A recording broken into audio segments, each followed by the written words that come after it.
So hi welcome everyone. మనం ఈ వీడియోలో మొత్తం 72 క్వశ్చన్స్ ఆఫ్ ప్రీవియస్ తెలుగు మెథడాలజీని చూద్దాం. అంటే మనకు ప్రీవియస్ ఆగస్ట్ 2022లో మనకు 13 నుంచి 21 వరకు ఎస్జిటి యొక్క పేపర్ 1 ఏ అయితే జరిగింది 2 సెక్షన్స్లో, వాటి యొక్క ప్రీవియస్ తెలుగు మెథడాలజీ యొక్క క్వశ్చన్స్ని అయితే ఈ వీడియోలో మనం చూద్దాం. ఫస్ట్ క్వశ్చన్ చూద్దాం. Telugu methodology paper 1. సో మనకు తెలుగు మెథడాలజీ తెలుగు అన్నది టెట్లో మనకు 30 మార్క్స్కి ఉంటుంది. 24 మార్క్స్కి ఏమో కంటెంట్ ఉంటుంది అండ్ 6 మార్క్స్కి వచ్చేసి మెథడాలజీ అయితే మనకు ఉంటుంది. సో ఇవి మెథడాలజీ యొక్క అంటే 55 నుంచి 60 క్వశ్చన్స్ వరకు మనకు మెథడాలజీ ఉంటుంది. సో క్వశ్చన్స్ చూద్దాం. భాషను సరిగ్గా ఉచ్చరించకపోవడానికి కారణం. సో భాషను సరిగ్గా ఉచ్చరించకపోవడానికి కారణం అవతలి వారు మాట్లాడేదాన్ని సరిగ్గా వినకపోవడం. అనేది correct answer. Next question. Kinder garden అర్థం వచ్చేసి శిశువుల తోట. కిండర్ గార్డెన్ యొక్క అర్థం వచ్చేసి శిశువుల తోట. సో తరగతిలో ఉపాధ్యాయుడు సమకూర్చలేని తరగతి గదిలో ఉపాధ్యాయుడు సమకూర్చలేని సాంకేతిక పరిజ్ఞానం ఈ దృశ్య శ్రవణ ఉపకరణం ద్వారా కలుగుతుంది. Option 1 is the correct. Television. So night vision, early vision, మనోవిజన్. సో టెలివిజన్ అన్నది తరగతి గదిలో ఉపాధ్యాయుడు సమకూర్చలేని సాంకేతిక పరిజ్ఞానం ఈ దృశ్య శ్రవణ ఉపకరణం ద్వారా కలుగుతుంది. Next 4th question. సమగ్ర మూల్యాంకనంలో ఇమిడి ఉన్న 3 అంశాలు మాపనం, విలువ నిర్ధారణ,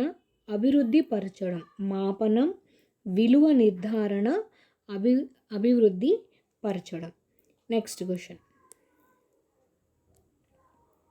5th క్వశ్చన్. ఏ రచనకు ప్రారంభం, కొనసాగింపు, ముగింపు అనే లక్షణాలు తెలియజేయాలి. ఏ రచనకు ప్రారంభం, కొనసాగింపు, ముగింపు అనే లక్షణాలను తెలియజేయాలి. గద్య రచన, లేఖ రచన, వ్యాస రచన, పద్య రచన. సో వ్యాస రచన is the correct answer. So వ్యాస రచనకు ప్రారంభం, కొనసాగింపు, ముగింపు అనే లక్షణాలను మనం తెలియజేయాలి. నెక్స్ట్. ఉత్తమ వాచక లక్షణాలలో ఇది అంతర లక్ష్యం. పాఠాల ఎంపిక. సో ఉత్తమ వాచక లక్షణాలలో ఇది అంతర లక్ష్యం అనేది పాఠాల ఎంపిక. Next question. నెక్స్ట్ పేపర్లో క్వశ్చన్ ఇది. సో మనకైతే 7th క్వశ్చన్. చిన్నపిల్లల మెదడుకు అద్భుతమైన సంగ్రహణ శక్తి ఉందని నిరూపించినది. సో చిన్నపిల్లల మెదడుకు అద్భుతమైన సంగ్రహణ శక్తి ఉందని నిరూపించినది ఎరిక్ మెడ్సన్. చిన్నపిల్లల మెదడుకు అద్భుతమైన సంగ్రహణ శక్తి ఉందని నిరూపించినది ఎరిక్ మెడ్సన్.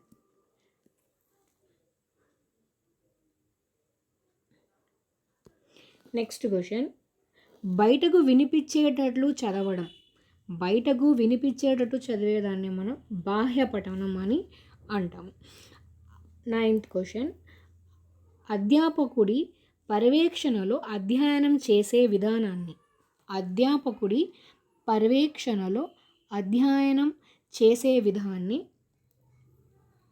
పర్యవేక్షణాధ్యయన విధానం.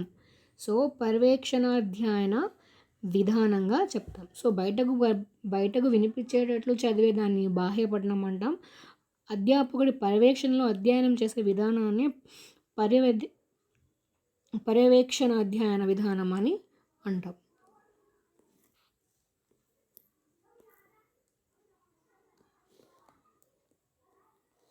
ఉపాధ్యాయుడు ప్రతి విద్యా సంవత్సరంలోనూ తన బోధనను ఫలప్రదం చేసుకోవాలంటే ఏ బోధనాంశాలను ఎంత కాలంలో ఎంత మోతాదున ఏ విధంగా బోధించాలి అన్న అంశంను గుర్తుంచుకొని ఒక బోధనా కార్యక్రమాన్ని రూపొందించుకోవాలని అట్టి రూపకల్పనను.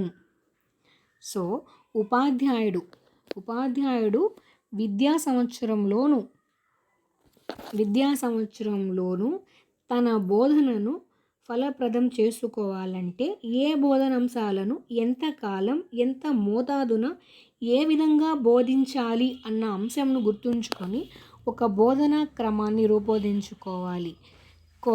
అట్టి రూపకల్పనను మనం ప్రణాళికా రచన అని అంటాం. అటువంటి రూపకల్పనని మనం ప్రణాళికా రచన అని అంటాం.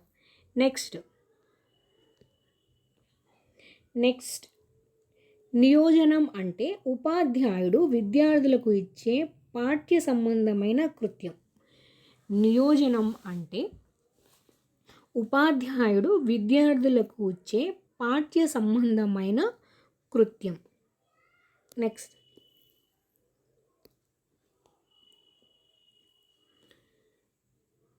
ఛందశాస్త్రం ప్రసక్తి లేకుండా క్రమానుగతంగా భాషను నేర్పడానికి స్వేచ్ఛగా కొనసాగే రచన. ఛందశాస్త్రం ప్రసక్తి లేకుండా క్రమానుగతంగా భాషను నేర్పడానికి స్వేచ్ఛగా కొనసాగే రచన గద్య రచన. సో గద్య రచన. So next question, ding dong వాదం ప్రతిపాదించినది మ్యాక్స్ ముల్లర్.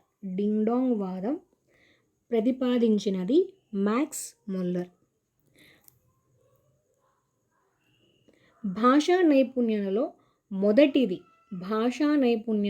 మొదటిది శ్రవణం. LSRW, listening, speaking, reading, writing. So శ్రవణం, వినడం. పాఠశాలలో విద్యార్థులకు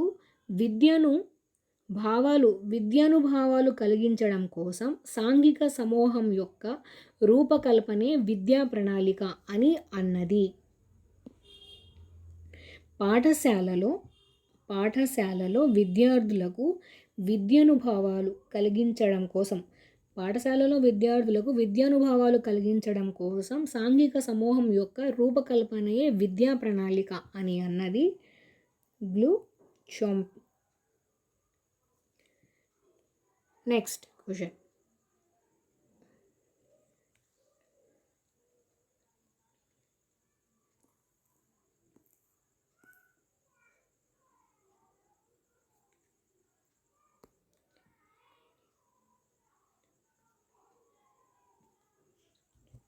సో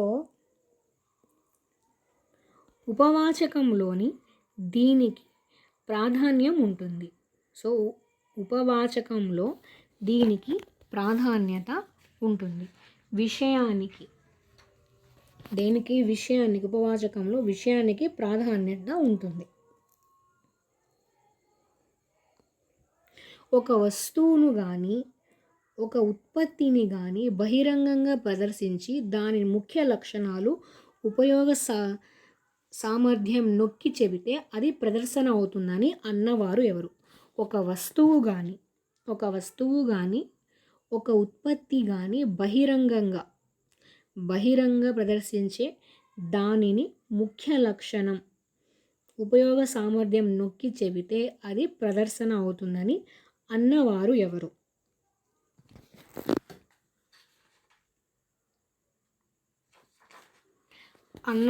ఆప్షన్ 2 వెబ్స్టర్. సో ఒక వస్తువుని కానీ ఉత్పత్తిని కానీ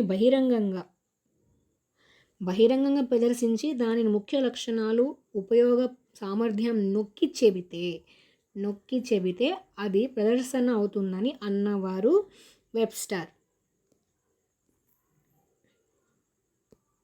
నెక్స్ట్, బోధనా అభ్యాసన ప్రక్రియలో విద్యార్థులను భాగస్వాములుగా చేస్తూ గద్యాంశాన్ని సామూహికంగా గాను జంటలుగాను చర్చింపజేసే బోధించే పద్ధతిని బోధనాభ్యాసన ప్రక్రియలో విద్యార్థులను భాగస్వాములుగా చేస్తూ గద్యాంశాన్ని సామూహికంగాను జంటలలోనూ చర్చింపజేసే పద్ధతినే మనం చర్చా పద్ధతి అని అంటాం.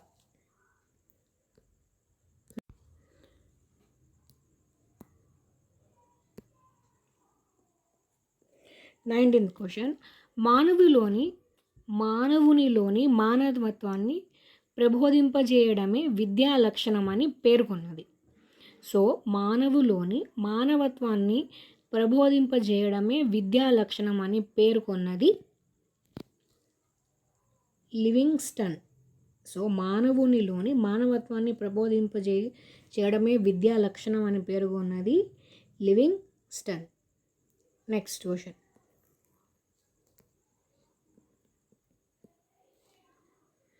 ఇతరుల కోసం ఆగిపోకుండా విద్యార్థులు తమ శక్తి సామర్థ్యాలను బట్టి ముందుకు సాగడానికి అవకాశం ఉన్న ఉత్తమ పద్ధతి ఏది? సో ఇతరుల కోసం ఆగిపోకుండా విద్యార్థులు తమ శక్తి సామర్థ్యాలను బట్టి ముందుకు సాగడానికి అవకాశం ఉన్న ఉత్తమ పద్ధతి ఏది? చర్చా పద్ధతి.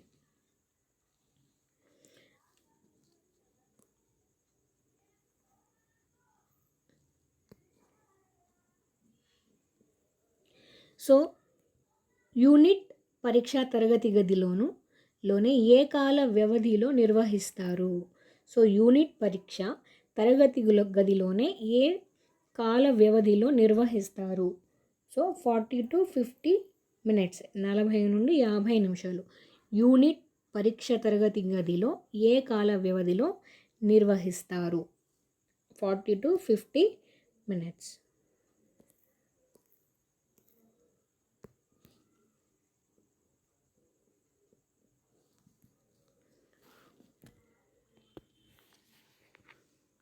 ఉదాత్తమైన భావాలను అత్యంత సముచితమైన పదాలతో కూర్చడం.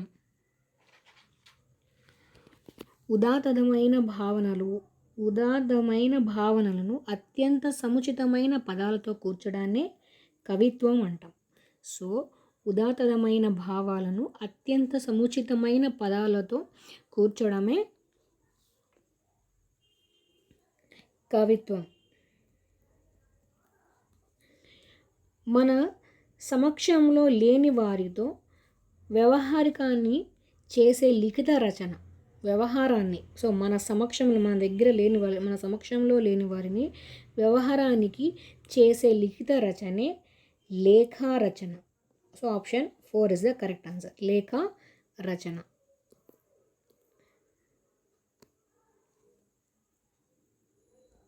ట్వంటీ-4th క్వశ్చన్, విద్యార్థులు తమకు తాముగా అర్థం చేసుకునే విధంగా పరిమితి పదజాలంతో రూపొందించబడినది.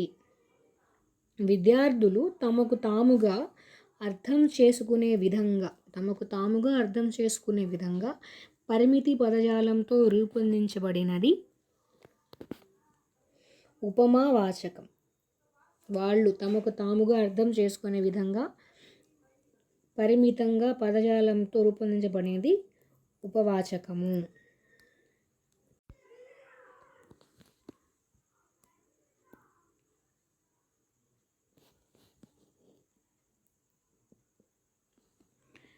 నెక్స్ట్ క్వశ్చన్, మాట్లాడే అలవాటు సంక్లిష్ట వ్యవస్థా భాష అని అన్నది. మాట్లాడే అలవాటు సంక్లిష్ట వ్యవస్థా భాష అని అన్నది హాకెట్. Option 1 is the correct. మాట్లాడే అలవాటు సంక్షిప్త వ్యవస్థ అని అన్నది హాకెట్. మాతృభాష బోధన లక్ష్యం. సో మాతృభాష బోధన లక్ష్యం వచ్చేసి జ్ఞానం. మాతృభాష బోధన లక్ష్యం వచ్చేసి జ్ఞానం. 26th క్వశ్చన్,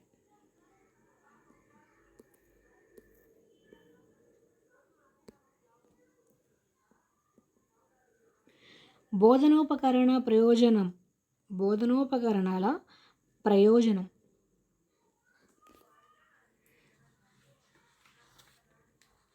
బోధనోపకరణాల ప్రయోజనం వచ్చేసి బోధను ప్రభావితం చేస్తాయి. బోధనను ప్రభావితం చేస్తాయి.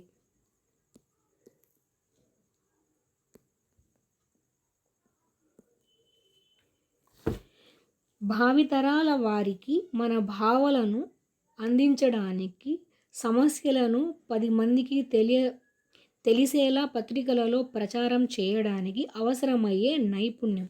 సో భావితరాలకు మన భావాలను అందించడానికి, సమస్యలను 10 మందికి తెలియజేసే పత్రికలలో ప్రచారం చేయడానికి అవసరమయ్యే నైపుణ్యం లేఖనం, రాయడం.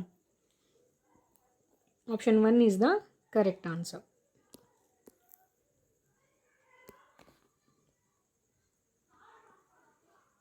కిండర్ గార్డెన్ పద్ధతిని ప్రవేశపెట్టిన విద్యావేత్త.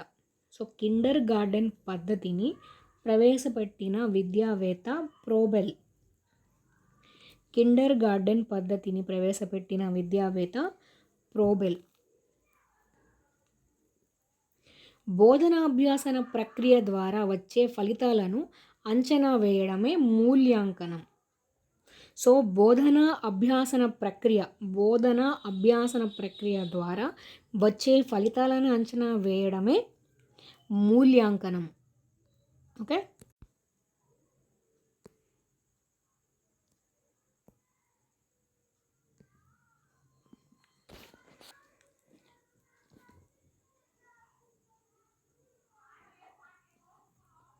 మానసిక వికాసానికి బాగా తోడ్పడేది.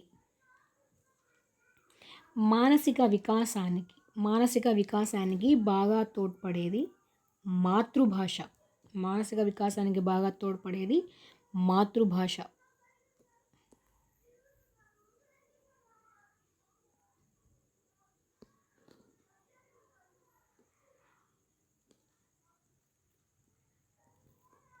సో శబ్దార్థాలను స్థూలంగా గ్రహిస్తూ పఠించే విధానం. సో శబ్దార్థాలను స్థూలంగా గ్రహిస్తూ పఠించే విధానాన్ని మనం విస్తార పఠనం అని అంటాం. పద్య బోధనలో ప్రధాన లక్ష్యం వచ్చేసి రసానుభూతి కలిగించడం. శబ్దార్థాలను స్థూలంగా గ్రహిస్తుందని విస్తార పఠనం అన్నాం. పద్య బోధనలో ప్రధాన లక్ష్యం వచ్చేసి రసానుభూతిని కలిగించడం.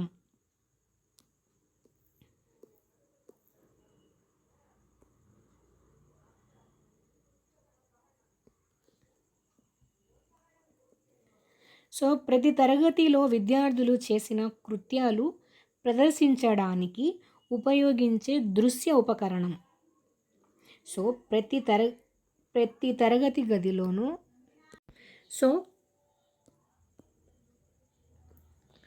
ప్రతి తరగతిలో విద్యార్థులు చేసిన కృత్యాలు ప్రదర్శించడానికి ఉపయోగించే దృశ్య ఉపకరణ గోడ పత్రిక. Next one.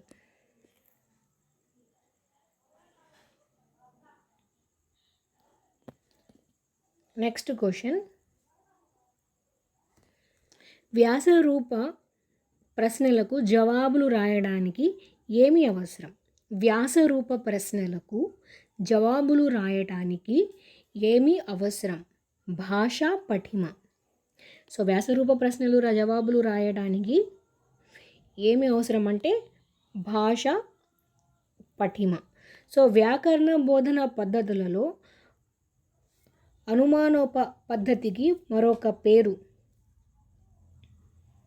వ్యాకరణ బోధన పద్ధతులలో అనుమానోప పద్ధతికి మరొక పేరు ఉదాహరణ పద్ధతి. సో వ్యాకరణ బోధన పద్ధతులకు అనుమానోప పద్ధతికి మరొక పేరు వచ్చేసి ఉదాహరణ పద్ధతి.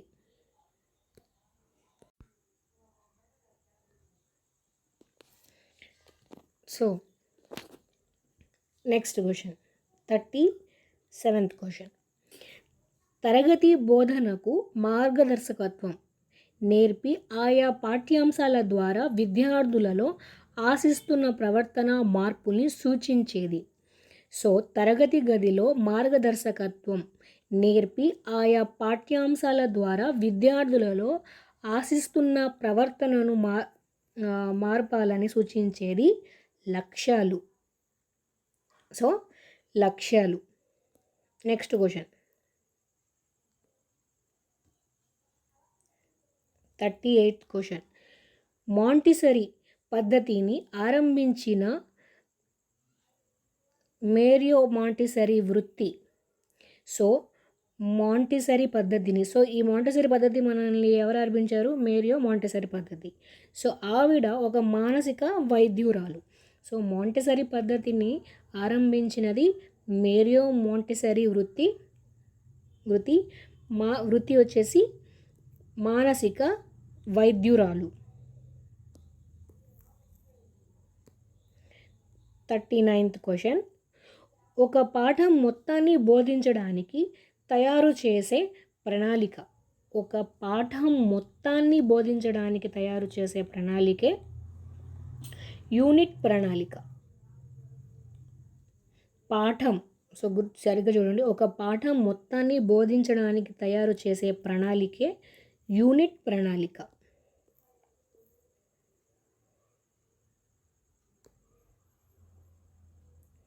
40. ఉత్తమ ఉపాధ్యాయుడి మూర్తిమత్వానికి ఉన్న పునాది లాంటిది. సో ఉత్తమ ఉపాధ్యాయుడి మూర్తిమత్వానికి పునాది లాంటిది సహనం. Next 41th question. తరగతి బోధనోపకరణాల్లో కనీస అవసరాలు. అట్లీస్ట్ తరగతి బోధనోపకరణాల్లో కనీస అవసరాలు వచ్చేసి నల్లబల్ల, శుద్ధ ముక్క.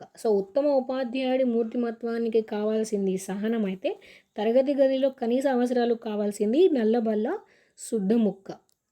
Next one 42 question. విద్యార్థులలో అభివృద్ధి చెందుతూ ఉండే భాషా జ్ఞానం నిర్దిష్టంగా ఉండే విధంగా సహాయపడడం ఈ యొక్క బోధనా లక్షణం. విద్యార్థులలో అభివృద్ధి చెందుతూ ఉండే భాషా జ్ఞానం నిర్దిష్టంగా ఉండే విధంగా సహాయపడటం ఈ బోధనా లక్ష్యం.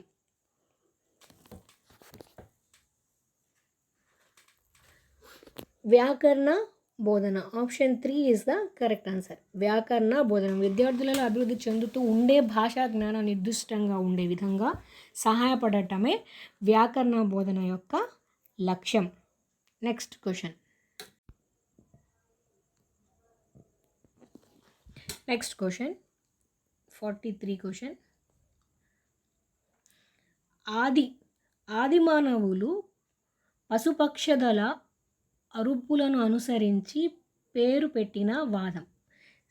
ఆది మానవులు పశుపక్షదల అరుపులను అనుసరించి పేరు పెట్టిన వాదం భౌభవాదం.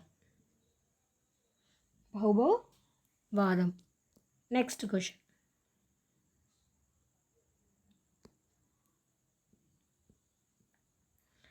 మానవ పరిణామానికి చారిత్రాత్మకంగా అవగాహన చేసుకోవడానికి అవసరమైన నైపుణ్యం. మానవ పరిణామాన్ని చారిత్రకంగా అవగాహన చేసుకోవడానికి అవసరమైన నైపుణ్యం పఠనం. మానవ పరిణామానికి చరిత్రగా అవగాహన చేసుకోవడానికి అవసరమైన నైపుణ్యమే పఠనం.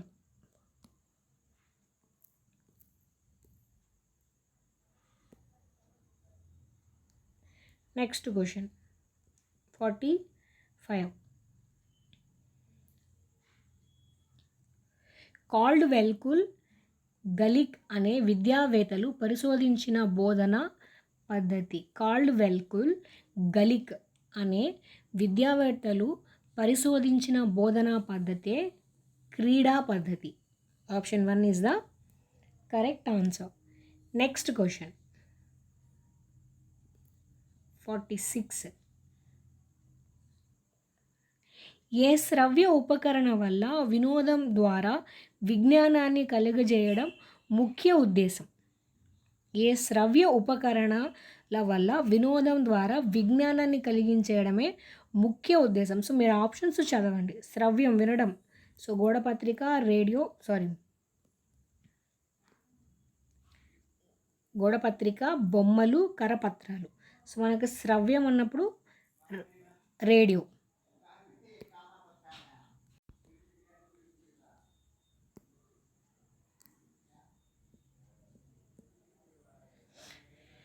క్వశ్చన్ గద్య పాఠ్యాంశంలో కొన్ని ప్రశ్నలు తయారు చేసుకొని వాటి ద్వారా విద్యార్థుల నుండి సమాధానాలు రాబట్టి బోధించే పద్ధతిని. సో గద్య పాఠ్యాంశంలో కొన్ని ప్రశ్నలు తయారు చేసుకొని వాటి ద్వారా విద్యార్థుల నుండి సమాధానాలు రాబట్టి బోధించే పద్ధతినే ప్రశ్నోత్తర పద్ధతి అని అంటారు. సో ప్రశ్నోత్తర పద్ధతి అని అంటారు.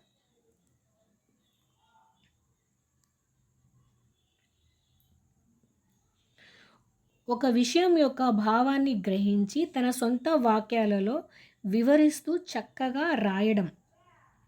ఒక విషయం యొక్క భావాన్ని గ్రహించి తన సొంత వాక్యాలలో వివరిస్తూ చక్కగా రాయడాన్ని విస్తృత రచనం అని అంటారు. సో ఒక విషయం యొక్క భావాన్ని గ్రహించి తన సొంత వాక్యాలలో వివరిస్తూ చక్కగా రాయడాన్ని విస్తృత రచన అని అంటారు. నెక్స్ట్ క్వశ్చన్ చూద్దాం.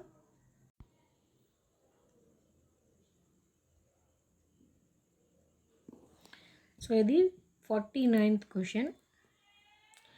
తెలుగు భాషా మాండలికాలు ఎన్ని? తెలుగు భాషా మాండలికాలు ఎన్ని? 4.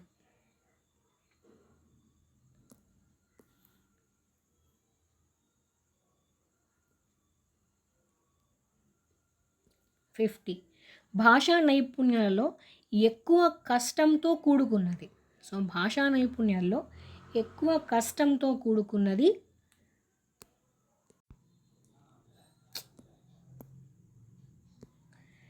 లేఖనం. భాషా నైపుణ్యాలలో ఎక్కువ కష్టంతో కూడుకున్నది లేఖనం. కిండర్ గార్డెన్ పద్ధతిలో భాష నేర్పడానికి అనుసరించే పద్ధతి. సో కిండర్ గార్డెన్ పద్ధతిలో భాషను నేర్పడానికి అనుసరించే పద్ధతే మౌఖిక పద్ధతి. కిండర్ గార్డెన్ పద్ధతిలో భాషను నేర్పడానికి అవసరమైన పద్ధతి మౌఖిక పద్ధతి. భాషా నైపుణ్యాల్లో ఎక్కువగా కష్టం కనిపించేది లేఖనం.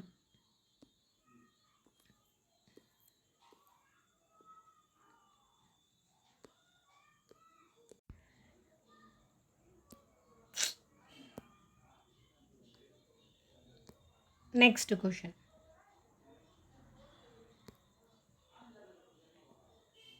క్వశ్చన్. ఒక సంవత్సరం కాలంలో మొత్తం పాఠ్యాంశాలను బోధించడానికి తయారు చేసే ప్రణాళిక ఇది. ఒక సంవత్సర కాలంలో అంటే ఒక సంవత్సర కాలంలో మొత్తం పాఠ్యాంశాలను బోధించడానికి తయారు చేసే ప్రణాళిక ఏది? వార్షిక ప్రణాళిక. సో ఒక సంవత్సరం కాలం మొత్తం పాఠ్యాంశాలను బోధించడానికి తయారు చేసుకునే ప్రణాళికే వార్షిక ప్రణాళిక.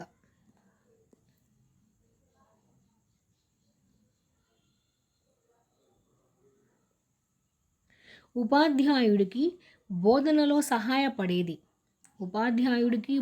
సహాయపడేది. బోధనోపకరణాలు. సో ఉపాధ్యాయుడికి బోధనలో ఉపయోగపడేది బోధనోపకరణాలే.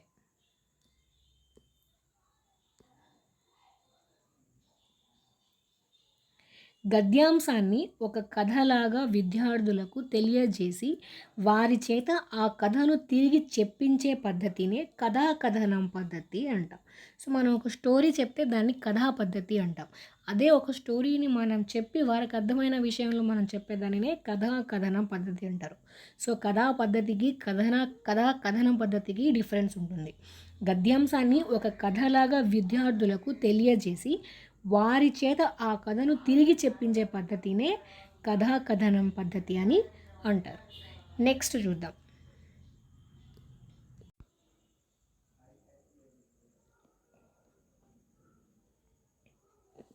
సో ఇది 50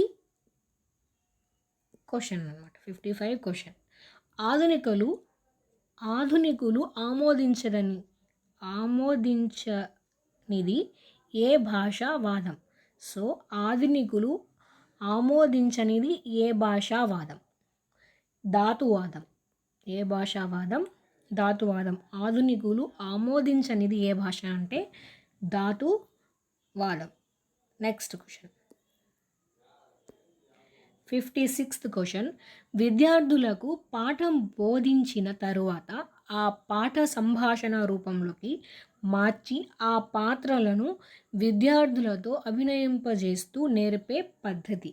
సో విద్యార్థులకు ఒక పాఠం బోధించి తరువాత ఆ పాఠం సంభాషణను రూపంలోకి మార్చి ఆ పాత్రలను విద్యార్థులతో అభినయింపజేసేది నాటకీకరణ. Option 2 is the correct answer. నాటకీకరణ. Next question.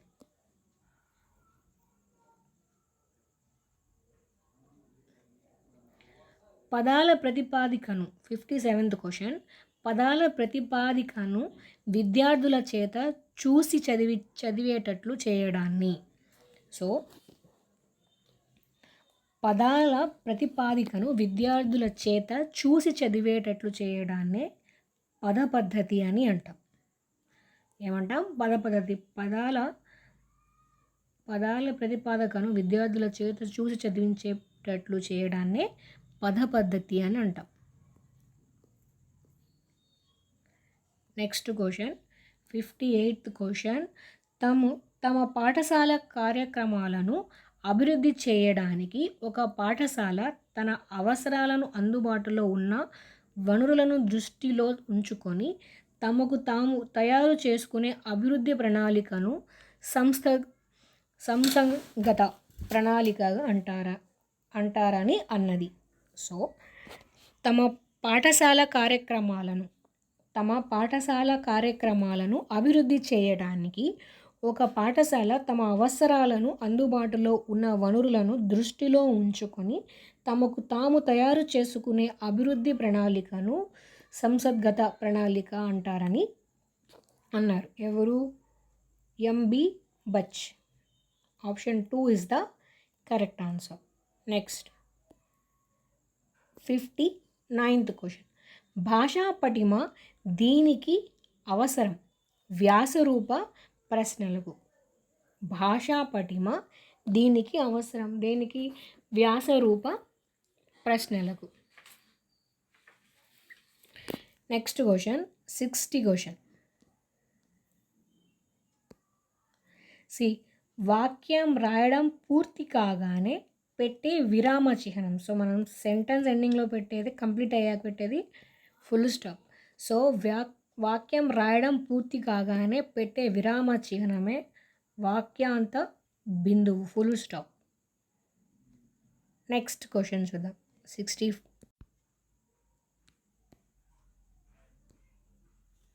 Question number 61. క్రీస్తు శకం 1000 వరకు ఉన్న యుగం. క్రీస్తు శకం 1000 వరకు ఉన్న యుగం ప్రజన్నైన యుగం. సో క్రీస్తు 1000 వరకు ఉన్న యుగం వచ్చేసి ప్రజన్నైన యుగం. Option 3 is the correct answer.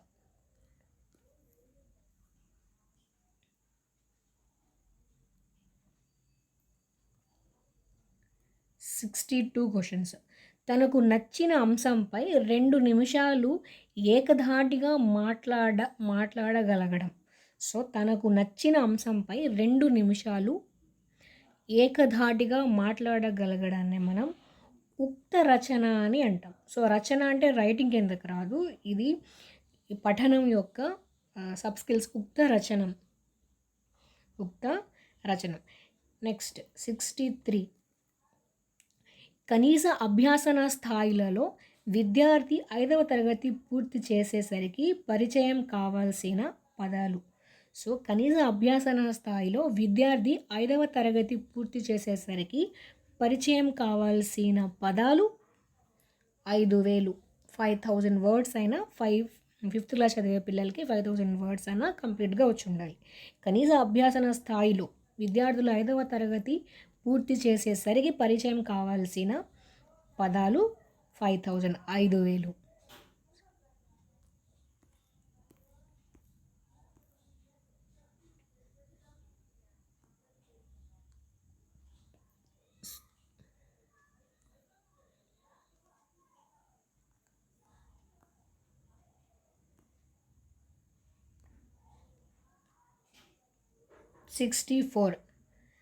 క్రీడా పద్ధతిలో బోధించే విధానంలో కృషి చేసిన వారు. క్రీడా పద్ధతి. సో క్రీడా పద్ధతి ఇందాక మనం కాల్డ్వెల్ కుల్, గలిక్ చెప్పాం. సో వాళ్ళిద్దరూ క్రీడా పద్ధతిని కనిపెట్టారు. ఎవరు? కాల్డ్వెల్ కుల్. పద్ధతిలో విధాన కృషి చేసిన వారు. Next question 65. ఈ వాదానికి తత్వశాస్త్రంలో అనుభవవాదం నేపథ్యాధారం. సో ఈ వాదానికి తత్వశాస్త్రంలో అనుభవవాద నేపథ్యాధారం అని దేన్ని అంటారు? సంపాదనావాదం. సో ఏ వాదానికి?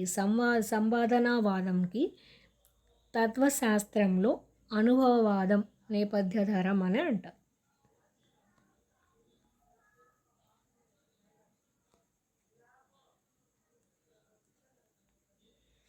ఒక పరీక్షలో ఒకే సమూహం వివిధ కాలాలలో ఒకే రకమైన మార్కులు పొందితే ఆ పరీక్ష. ఒక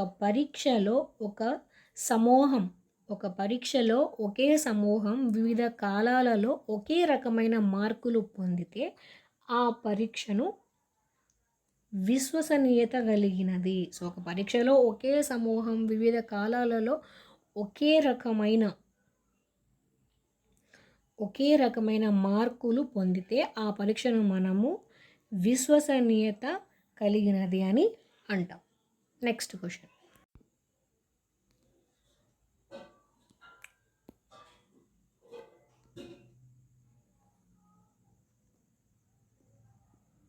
65 క్వశ్చన్స్. పద విభజనకు ప్రతి పదార్థానికి అది ప్రాధాన్య ఇస్తూ బోధించే పద్ధతి. పద విభజనకు ప్రతి పదార్థానికి అధిక ప్రాధాన్యత ఇస్తూ బోధించే పద్ధతిని మనం ఖండ పద్ధతి అని అంటాం. పద విభజనకు ప్రతి పదార్థానికి అధిక ప్రాధాన్యత ఇస్తూ బోధించే పద్ధతిని మనం ఖండ పద్ధతి అని అంటాం.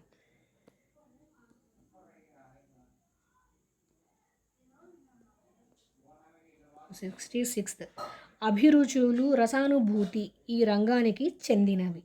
సో అభిరుచులు రసానుభూతి ఈ రంగానికి చెందినవి. భావేశ రంగం. సో భావేశ రంగాలకి చెందినది. అభిరుచులు రసానుభూతి అన్నవి భావేశాల రంగానికి చెందినవి. Next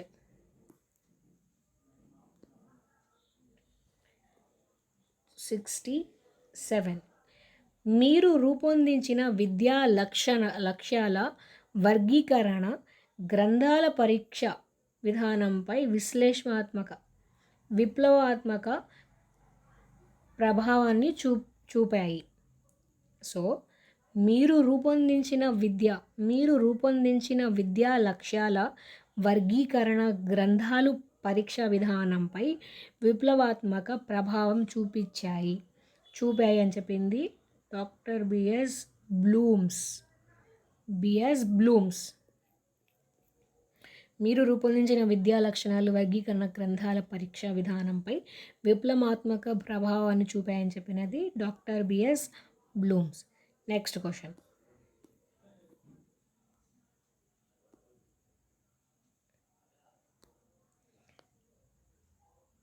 68th question. శబ్దార్థాలను స్థూలంగా గ్రహిస్తూ పఠించే విధానాన్ని విస్తార పఠనం అని అంటాం. సో శబ్దార్థాలను స్థూలంగా గ్రహిస్తూ పఠించే విధానాన్ని మనం విస్తార పఠనం అని అంటాం. దీనికి ఉదాహరణ 69.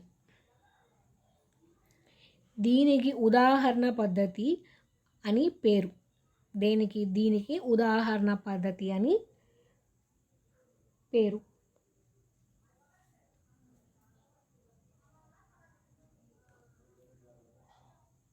ఉదాహరణ అనుమానోప పద్ధతి. క్వశ్చన్స్ ఇందాక అనుమాన పద్ధతికి మరొక పేరు అని ఉదాహరణ అడిగాడు. సో ఈ క్వశ్చన్ కూడా రిపీటెడే. కొన్ని క్వశ్చన్స్ రిపీటెడ్గా ఉన్నాయి. మీరు ఒకసారి నీట్గా విన్నప్పుడు మీకు ఆటోమేటిక్గా అర్థమైపోతుంది. దీనికి ఉదాహరణ పద్ధతి అని పేరు.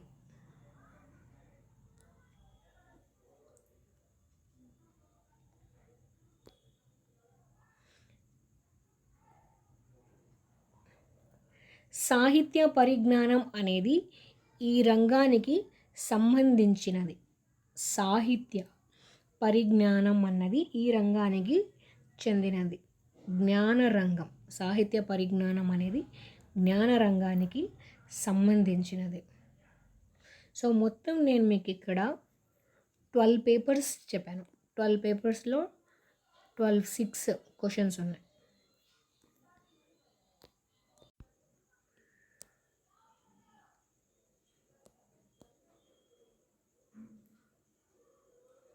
సో నేనైతే మీకు ఈ వీడియోలో మొత్తం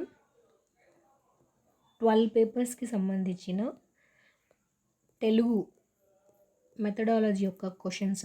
సో మనకు తెలుగు మెథడాలజీ క్వశ్చన్స్ వచ్చేసి 6 క్వశ్చన్స్ ఉంటాయి. ఒక్కొక్క మార్క్ మొత్తం 6 మార్క్స్. సో 12 6 72 క్వశ్చన్స్ అన్నవి మనం ఇక్కడ డిస్కస్ చేసుకున్నాం ఈ వీడియోలో.